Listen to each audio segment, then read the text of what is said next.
now I'm talking to ladies, so let me introduce Kwang Kim from World Bank.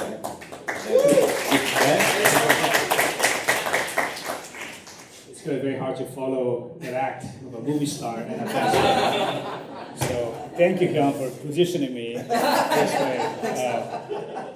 Let me start with a video.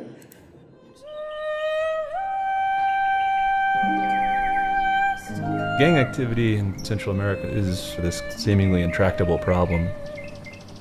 It kills a lot of people.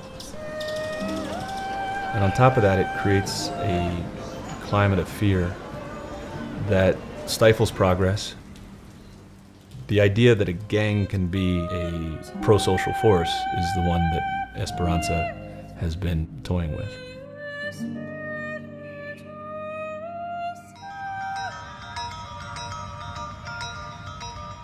Urban revitalization, I think, is in my blood.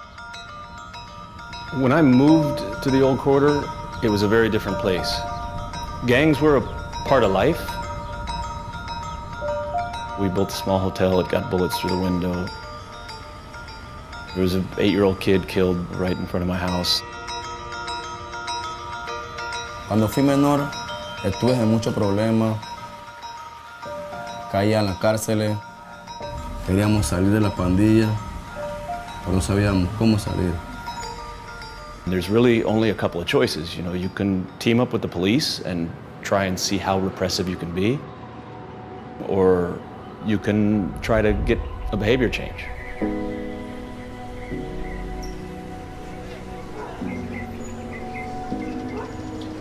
Muchos aquí dijeron del momento más feliz cuando se graduaron. ¿Cuántos obstáculos ustedes tuvieron que vencer para graduarse? I think there's a perception that gang members are, by nature, sociopaths, that they're predators. Our experience is that they're guys who are probably the most marginalized people in our society, but deep down what they want is an opportunity. The program's goal is to take their natural talents, their natural ability to hustle, and their entrepreneurialism and their toughness, and channel it towards being resolvers of their own problems, resolvers of community problems. El principio es, ¿qué problema puede resolver tu negocio?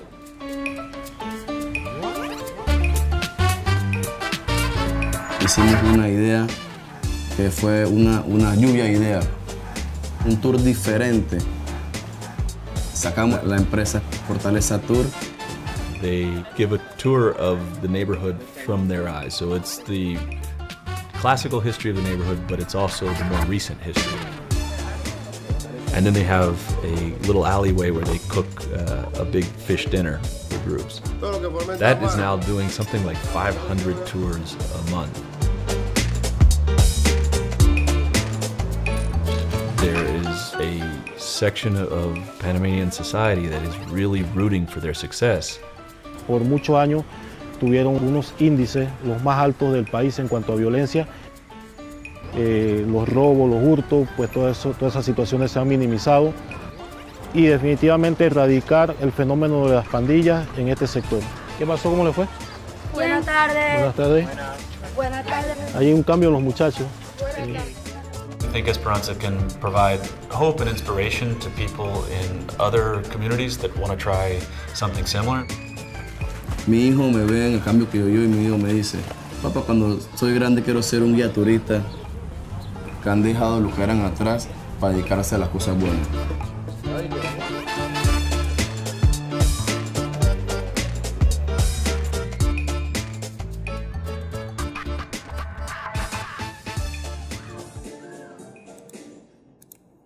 Great. So this is a case in Panama. I used to live in Panama, as I mentioned in the beginning. Working for the World Bank has allowed me to take you to different places. This is not a World Bank project, but I was in Panama City for a couple years, 2013, 2015, and there's a little town in Panama. I don't know if anybody's been there. Has anybody lived in Panama? Oh, yes, we've been everywhere. Anybody else besides the gentleman here? Anybody has been in Panama City? Okay, so you've probably seen the contrast of large buildings, the skyscrapers like Dubai and Singapore. And on the other side, you have this really charming little town, old town of Panama. The best way to describe it is New Orleans meets Havana. So it has the nice French architecture, cobblestone stores, colonial, but the rustic aspects of Cuba. So it's a nice combination of the two that was so charming that I decided to live there. And when I was stationed there, and I met Casey, who was in the video, and so it was somebody who founded a urban renewal fund. And it's a private fund for investing, that a $50 million fund to renew the cities of Latin America, starting in Panama. So that's how we met, and I will have at the end an interview, a back and forth interview that he made just for this conference. So we'll have a little bit of his inputs about some of the questions we're asking. But I wanted to show you a little bit about the model in terms of how it works. I fell in love with the model, so I'm serving as an advisor to Casey on this. But it's a fantastic urban renewal model. So let me explain a little bit. And by the way, I do appreciate the Q&A session. So as you watch this, please have some questions in mind. I'd love to engage you with a few questions after this. So what is the problem? In Latin America and many of the world's cities in the developing world, there is a lot of focus, and especially after the invention of the automobile. This morning we're talking about how wonderful LA is, in a sense that the automobile created a lot of the pushing out of downtown centers all over the world into suburbia. So that's called urban sprawl. So there's no exception in Panama, where it used to be a very rich downtown culturally. Now everything is spread out. So all the green is mostly recent development in terms of where people are living. So there's a lot of pushing out, and a lot of the downtown areas in Latin America and many other parts of the world becomes deteriorated, becomes violent, dangerous, not a very good places to live. This is what Casey has called donut hole phenomenon, where you have deteriorating urban core more and more. This has become a major issue. So much the SDGs, the Social Development Goals, and others have acknowledged that the cities are becoming more urban and more poor. And yet, this is being largely unaddressed. So this is the issue that Casey has tried to solve by setting up this $50 million fund, but in a way that it's profitable, it gives market return to investors, it solves the social problem, as well as promoting cultural renewal. Because it's essentially is an urban development tourism fund. It operates in a way that invests in hotels, invests in cultural events, and so forth. So how does this model work? So before I talk about the model, let me talk about a little bit about the problems. The first one I just mentioned, the urban sprawl, that there's this push towards the houses going out in the suburbs. The second is the loss of cultural diversity. So by having the downtowns deteriorate, all the richness, the history is deteriorated. Third is inequality. It becomes the poor move into the downtown cores, and more well-to-do people, they move out.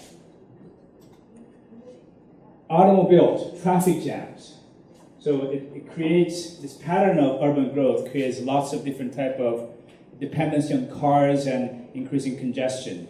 The walkability, to be able to walking around downtown, that's gone. That's another loss when you have that type of development. And finally, it's just overall deterioration of the urban areas. It's become more and more deteriorated. So these are the real major problems in the urban areas in Latin America that Conservatorio, the name of this fund, conserving in Spanish, is trying to solve. So how does it work? So take this area nearby Casco Viejo, that's the old shell in Latin America, in Panama. And essentially, when everything is still deteriorating, the property prices are low, they're not expensive. And you identify critical mass of buildings where the delta, the difference between the price of the property in that area versus the downtown area where it's much more well-to-do, the gap is huge. So there's an economic opportunity of identifying properties that are low value and what could potentially raise very quickly if the whole area was renewed. So he buys a critical mass of buildings, not only residential, but also cultural assets. That's why the name of the fund is Conservatorio, which is conserving. It was one of the first building was restored was a music building. So it's not only look for commercial building, but look for ways to restore assets that it pays off in the long run. So a lot of these buildings are residential buildings, mixed use, hotels. One example, this used to be an old building and the headquarters of one of Panama's most violent gangs. This is the headquarters. Today, it's a beautiful, beautiful 4-star boutique hotel. $400 a night, that's the cheapest room. It's when you walk in there, it's almost like you're walking into a movie theater, inside a movie. It's very glamorous and romantic. So this is one of the investments that Casey has done. There is a social aspect to this, that every one high-income room that he builds 2.5 low income. Every one high-income room that he builds, he buys 2.5 low income. Why? Because he has gone through a lot of gentrification patterns in New York, where he used to live, as well as in Miami. So in order to diminish or mitigate gentrification, you cannot avoid it when property prices go up. He builds low-income housing nearby the areas, nearby where this development areas. So what happens is that as the property prices go up, some of them have to move out, but they are still part of the community. They still can live in low-income housing. They're not too far from the community, so they're part of the fabric. It's an interesting thing is, it's the only place in the world that I've been to, and I've been to many places, that rich people and poor people sort of like get along quite well. It's very natural. So there's a mix of social classes in that very charming. There are tourists, of course, great restaurants, cafes, very, very charming. Cobblestone streets. You want to go, don't you? Yeah. Everybody's like, love to go there. Yes. Yes. Anybody interested in going, happy to give you tips. Best restaurants and cafes. It's lovely. It's a lovely, lovely neighborhood. So that's the essential model. But it not only focuses on financial, but also social aspects and the cultural. Conservatorio co-sponsors one of the largest jazz festivals in Panama, the Panama Jazz Festival. So there's a lot of focus on renewing culture, bringing people in that area. So that's the overall gist of the model. So summing up, from an investment point of view, it's fantastic. As soon as the critical mass of buildings were built, the property value started going up. Now, there was a few years after that it was designated a UNESCO site. So Casey saw that it's going to go up anyways. So he had a very good sense that this is the area is going to develop. But he was an early mover on that pattern. But from an investment point of view, it was a fantastic investment. It was a power better than any other type of investment instruments in the private equity / real estate class in Latin America. So you have a fantastic return on investments. He had an exit about 7 2 years ago. And he's now trying to do in other countries. Other countries are asking for this. What are some of the impact interventions? I mentioned a few. The video is about the gang entrepreneurship program. It's incubating businesses to gangs. This is an NGO that he created as part of the investment vehicle called Esperanza that focuses on investing in gang business. But the social model is incredibly robust for an investment company. And one of them is the participatory urban planning that he's been partnering with MIT, Urban Planning Department, where you identify the leaders of that community and they bring them into sessions. Well, it's more like not a classroom, but it's more like a working session. They spend 2 days planning for the area. You get community input on planning what the walking areas should be, where the commercial areas should be, what happens to the informal vendors. All of that is taken into account when you have this participatory urban planning. And you have architects and urban planners doing mock planning of the area right there. So at the end of 2 days, they'll have a design, a mock prototype of the area where everybody has an input. So the community feels very empowered to be part of this. And these are not only the usual, the rich people, the high powerful people. We're talking about the real representatives of the community who have leadership potential, who communicates well. So those are the types that you want to work with. So that's the one participatory aspect. He is really taking this a new model to a new level. Not only from low-income housing, participatory urban planning, the gang businesses.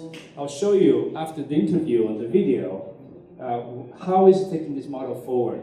So, but right now I want to go with the interview so that you can see from Casey, not just from me. Before that, I just want to say a few things. How this is compatible to SDGs, Sustainable Business Goal. It hits about 1, 2, 3, 4, 5, 6, 7, probably 8 pieces of this aspects of the SDGs. Very, very compatible to the SDG goals. And he has a very sophisticated view of capital. So it's not just financial capital, but his model develops financial capital, physical capital buildings, social capital, which is community involvement, cultural capital, institutional capital by having a public dialogue with the government and other stakeholders in society. And 6 and 7, that's something that he could do more. It's something that hasn't really done enough, which is environmental capital, such as building codes, and knowledge capital of building smarter cities and be able to disseminate what he's doing to the rest of the world. So this is something that he's planning to do.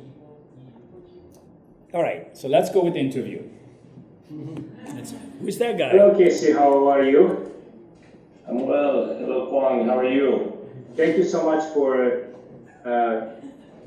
participating in the conference through this video interview. So we're really excited to have you. Thank you for having me, and I'm very sorry I couldn't be there in person. I know you're with us in spirit. So let me start off with just so that the audience knows you a little more. Tell me about yourself and why did you start Conservatorio? Conservatory is a company in Central America that is dedicated to revitalizing some really tough downtowns, bringing them back to life, preserving the things that make them special, but bringing economic vitality back to them without displacing the things that really make them vibrant in the first place. And I just happened into this business. I was a corporate lawyer in New York, did that for 4 years, and it was one of the best things I ever did, but I also knew I didn't want to do it my entire life. And I had set for myself the idea that I wanted to do something entrepreneurial. I wanted to do something where I could make a good living. I wanted to do something that was creative. And I also wanted to do something that was harmless, that I knew I could sleep well knowing what I did. And it's very hard to get those 4 things to line up. So I ended up visiting Central America and falling in love with Panama and finding in the urban cores of cities here a business model that would allow me to do those 4 things. Super, that's great. So Casey, the purpose of the conference is to bridge the gap between theory and practice of sustainable business models. So in your view, what has been the biggest surprises or challenges that you found in terms of the theory or the literature and in your field versus the reality you found on the ground? You're assuming I've read any literature. Look, when I went to school, I don't think that sustainability was something that was in the curriculum. Certainly not in the forms it is today, and I didn't go to business school either. So, I think maybe I was at a huge advantage that I didn't have any literature to tell me, what to do. Yes, in all honesty, I do read a lot more now about it. I do think that there's a lot of literature out there that focuses on a lot of things. One of the things I've realized doing this day to day, our company is essentially a company that's constantly in change. It's making a profit's hard, markets are competitive. And when you want to add to that difficulty, having to balance other stakeholders' interests, you add a lot of complexity to your business. And so you're basically creating a company that is constantly in change and is dealing with complex questions and has to innovate a lot. Those are things that business people aren't always comfortable with. So you spend a lot of time thinking about the human element. The human element with regard to the stakeholders outside of your company that you're trying to create a positive impact for or mitigate negative impacts on, but also internally with your management team. You're constantly in change. You're constantly wrestling with tough questions that are not necessarily reduced to really simple math formulas that business folks often like. Now, I remember you talking before about the one assumption you had was about the idea of opportunity. That in reality, you actually wrote a paper on this, that's really a myth. So could you elaborate a little bit on that in terms of what you thought about the concept of opportunity and how different on the ground that looked like? All right, yeah, I mean, talking about complexity, I guess we get right into complexity. So our business model, as you know, involves building a balance between affordable housing and higher end housing.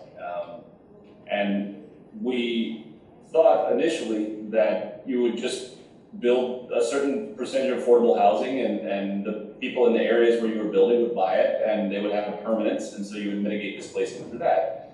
It was a very simple formula. What we found were that people in the neighborhoods where we were building weren't buying the homes. There was actually outsiders coming in to buy it, which didn't accomplish the goal of mitigating displacement. So we looked at it and we said, okay, this is easy to understand. There's low rates of employment, so we need to invest in work training programs and make sure there's employment so people can afford to buy the homes.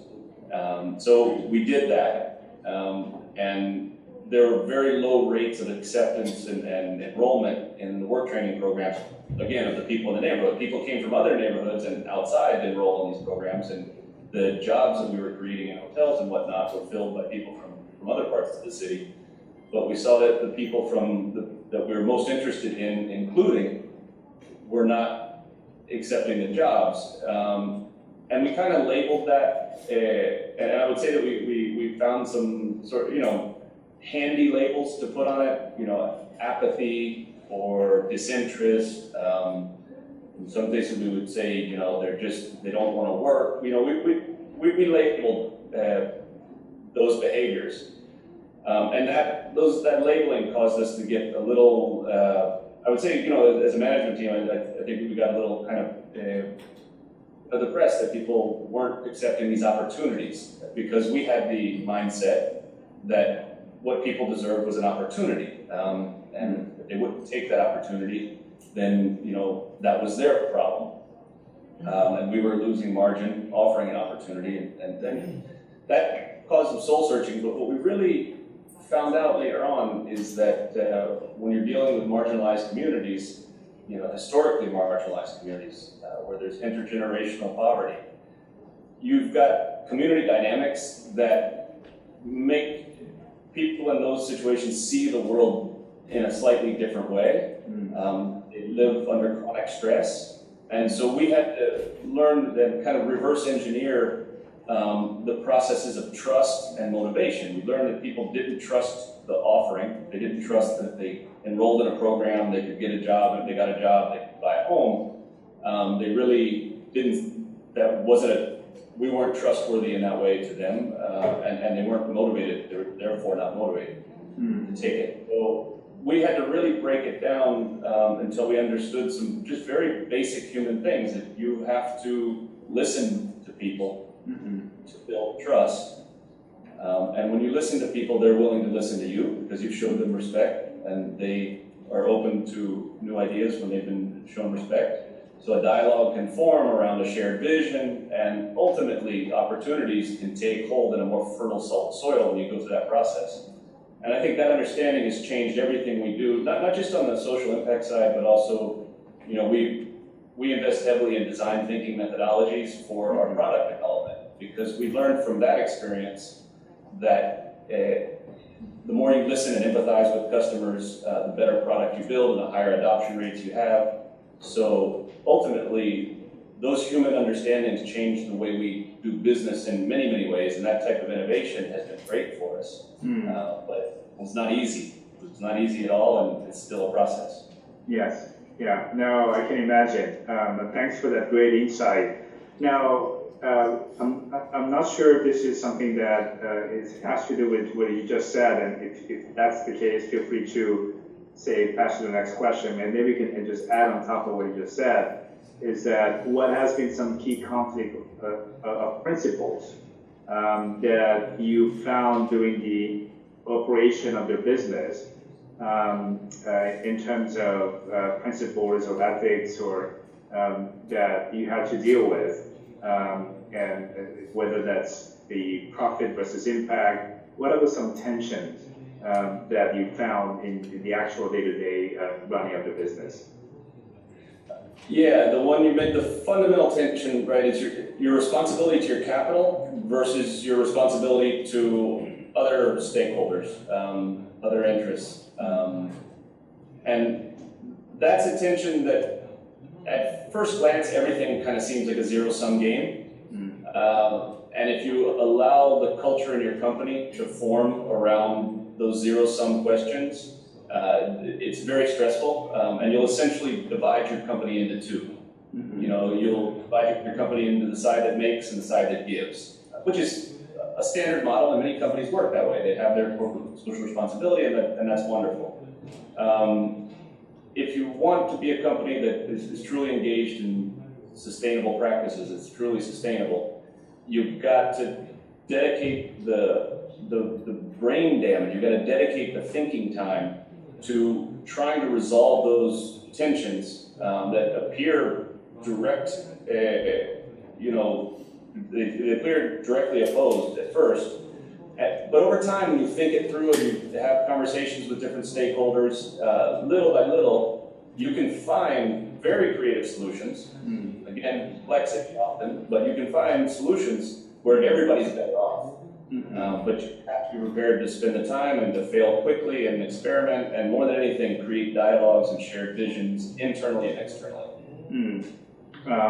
Can you give an example of that, or how are you able to solve some of these conflicts or tensions? Yeah, I mean, sure. Affordable housing for us is a big one. We want to maintain one affordable unit for every higher end unit in the neighborhood. And it turns out that we can deliver the units affordably if a lot of other things happen. So if we can get the banks to understand that these, certain people need to be qualified that maybe don't perfectly fit in their qualification criteria. If we can get the government to give us a break on the parking requirements, because people now aren't using as many cars as they were when the legislation was made. If we can get the market to understand that these smaller apartments, but more centric located apartments are better than a larger house further out. So there's a lot of ifs and there's a lot of working through mindsets and unfixing mindsets that goes into this kind of sustainability, this kind of innovation. Okay, that's very helpful, Casey. Lastly, how do you bridge the gap between a lot of those examples you gave, a lot of the assumptions you had, a lot of the theories that is out there, and the practice? Obviously, you being the practitioner, being on the ground, and the pioneer and the implementer to a lot of things versus the literature is out there. I'm hearing that there's difference, there's a gap between them. How do you bridge the gap? I would say focus a lot on learning about change management, learning about collective leadership. Those are practices, learning about systems thinking. Those are practices that are essential, I think, to sustainability. I think they make any business more resilient, but it's very human stuff. And sometimes it's not the stuff we're taught to focus on when we're learning about business, but focus on it if you're interested in this area, and I think your whole business will be stronger. That's excellent. I can see that in the back of your, in your background, that you've been thinking of a lot about systems thinking and scribbling, and you can name that. So I really appreciate your work you're doing, and it's very inspiring, and the way that you're doing it. So, and I really appreciate the time you took to talk to us for this conference. Thank you so much, Casey. Okay, thank you, Kwang, and thank you everybody for inviting me. Great.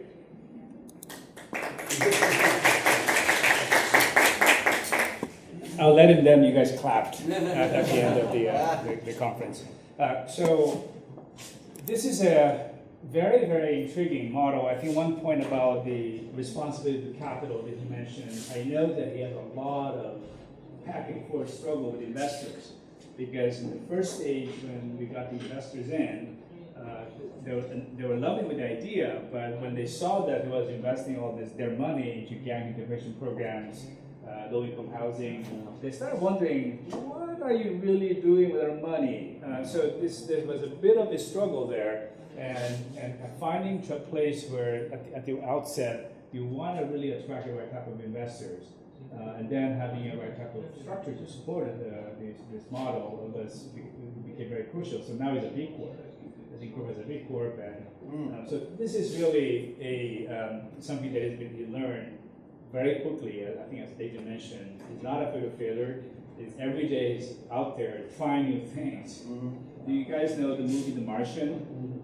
You know, with Matt Damon, where he goes to Mars and every day something goes wrong and he needs to figure out a way to solve it. It's exactly how I feel when I'm with Casey walking around. And he goes around the neighborhood. He spends an enormous amount of time just listening to the neighborhood, listening to the communities. So it's really moving from what used to be a lot of the income will come from high-income housing, hotels, and beautiful hotels out there, to much more focus on developing bottom of the pyramid market. He sees that it's a much more stable segment in terms of economic shocks, even like in Latin America. So tourism flows can change, but people will always spend money on the bottom of the pyramid market. So it's making accessible microfinance products, so that housing finance products, so that the poor can own equity. So if you help them own equity, they're part of the upside as property prices go up, and you're able to stop intergenerational poverty because they own equity. So that's really the model. So many other families, all business people from other parts of Latin America, Guatemala, El Salvador, and Honduras, are coming to KC, and now it's being replicated into different cities. So this is really becoming a regional movement. Now there is this creating a regional fund to expand this, so it's very, very exciting. So anybody is interested in going to Panama, you can see for yourself in terms of where this is going. So we're trying to bring Casey to Korea at some point in Asia, so that'll be an exciting thing to do. So let me just finish it here before I open up for questions. That, again, this is what I was talking with. It's creating this ladder of opportunity, a ladder of equity, sorry, not opportunity. As Casey mentioned, he thought that opportunity was really what needed to get the poor out of poverty. But what he found that is opportunity is not enough. There has to be some type of facilitating bridge between opportunity and equity. So this is really a new type of model that they found in practice. So the literature will say, if you give them opportunity, the help will be lifted. But that's not what he found in practice. So this is something I want to show that now I think this is what he's going to use as he move forward into this new model in the years ahead. Okay. Any questions? I put my personal email because this is not a World Bank project. It's something that I just stumbled upon. The best part of my job is sometimes really finding these amazing people just going around the world. So, but any questions? Yes. What kind of investors did he find early on, and have those investors changed? I was curious about that. Sure. So one of the first investors were a lot of people from prominent families in Panama, as well as his friends in Wall Street, essentially. So people knew him and people were familiar nearby, and some of them really stayed on, and they're still with him today. But some of them just didn't feel comfortable spending a lot of the money for something in the future that was very intangible. And now he has in his network impact investors, actually. That today he has impact investors. Some of the most prominent impact investor companies in Latin America. I'm sure you recognize some of them. They're a part of this board. So it's changed the investor mix in that sense. And other family offices in different parts of Central America and Honduras, they are now part of this investment base in other countries. So, yes. I think one of the very important thing is that the project should be initiated by the people living there. And that is very important. How can we motivate them or initiate the project? Because it is not easy in Korea because people, divided into one group and the other group, and they not talk to each other. So I think very important thing is that to motivate the people and involve in the project. So how can we make it? Thank you. Those are actually two different very important questions. One is the motivation part, and second, the Korea specifically. So in the model itself, one of the ways to bring a lot of these actors together, identifying the right type of profile, it spends a lot of time on the ground working with NGOs, churches, social intermediaries who know the area, know who the leaders are. So it spends a lot of time developing the relationship. And one of the instruments is a design thinking approach. We have a 2-day workshop where he identifies and brings them. And it's almost like this is planning, but also leadership development. You're identifying key members in the community where you can constantly deal with over time. And they identify the champions, like who are the most motivated, the most willing to start working with them. And so it's a 2-day event, but at the same time, it's a community leadership identification process. So that's been successful. Same thing with gangs. Not every gang member wants to be part of this, but we have these intermediaries who recommend people because he lives there. He's not an outsider investor. He looks out for him, but he lives there, and he's almost the informal mayor of town. There's a town loyalty. The couple, he and his wife, is Panamanian, and everybody loves them. So they able to generate the trust. And not everybody is willing to be part, but they certainly have fan base in different segments of society in the area. I think Korea is very, very. I don't know Korea enough. I think I thought about how would you apply this in Korea. At least it's going to look very different. Because the social problems are different. It's not necessarily the same problems. My limited knowledge of Korea, I think the urban issues here are more with the elderly, 달동네, so it's a different type of issue. We have elderly poverty. So the question is, how do you bring this type of thinking that the people participate into this community? It's a different type of problems. I wouldn't dare to touch, but I think it will require. We're hoping to bring him here sometime next year and tour around in some of these low-income communities. So if you have any advice to us, I think we would love to hear. Thank you. So first, thank you for the great lecture. And I can tell that this is a very huge project, and I wonder what the government can do to support this kind of impact investment, so more projects like this. The question is, what can the government do in this process? Potentially quite a lot, but in this case, it's been almost none. Right? I mean, that's the simple answer. So everything has been led by private businesses. So I would say the face is really the face of this, but there are so many other private businesses who are involved in making this happen. But the government has been kind of have this benign neglect. It's kind of cute, it's out there, but it hasn't really been a major force. I do give credit though, because one of the reasons why that city became secure is because it's not far from the presidential palace. So the presidential office one day decided, you know what, I don't want the fact that my office is kind of dangerous, so I'm going to put a lot of security people in the perimeters.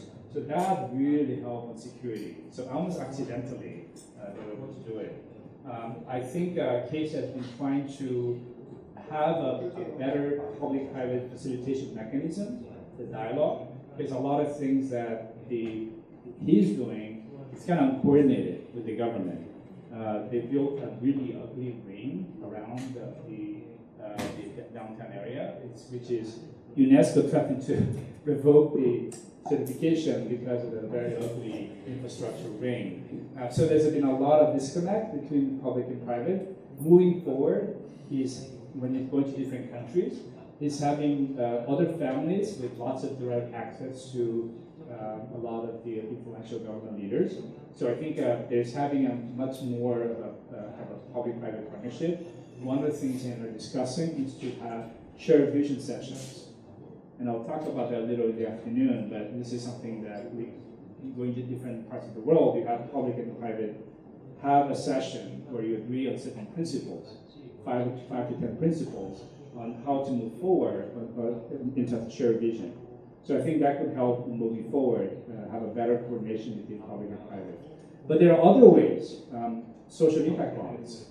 So if you have impact bonds in Central America, it's a lot of regulatory issue that if you allocate a certain percentage of the government finance in impact investment, the governments can actually invest on this as one of the investors.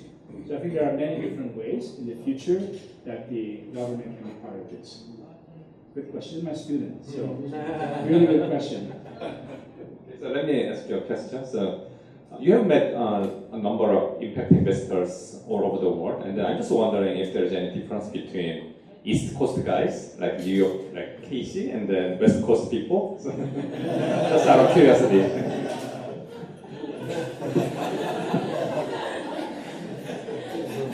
Next question. Actually, go at that. Well, I can say, I mean, it's different, obviously, and how to categorize East versus West. I'm in love with your model as well, and one day I'll present about your model. I think it's just fantastic, just the way you have to bring this ecosystem approach to impact. So you're not focusing on one thing. Yeah. You're acting with venture capital, with services. You identify world-class businesses. I love the fact. I think the San Francisco environment is probably has to affect you. You know, that shows as a model. I think Case is a bit more of a chameleon. where he didn't have anything, no influence. He just went to surf to Panama. And he just went to surfing and saw opportunities and brought his buddies from the private equity world and set up this fund to do it. So I think they all products are influenced by their background and experiences. So that's the only thing and politically correct thing to say.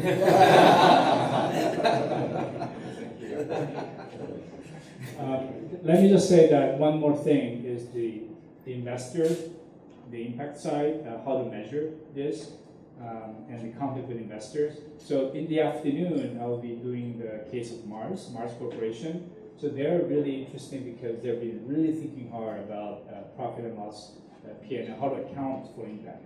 How does the accounting book is affected by impact activities.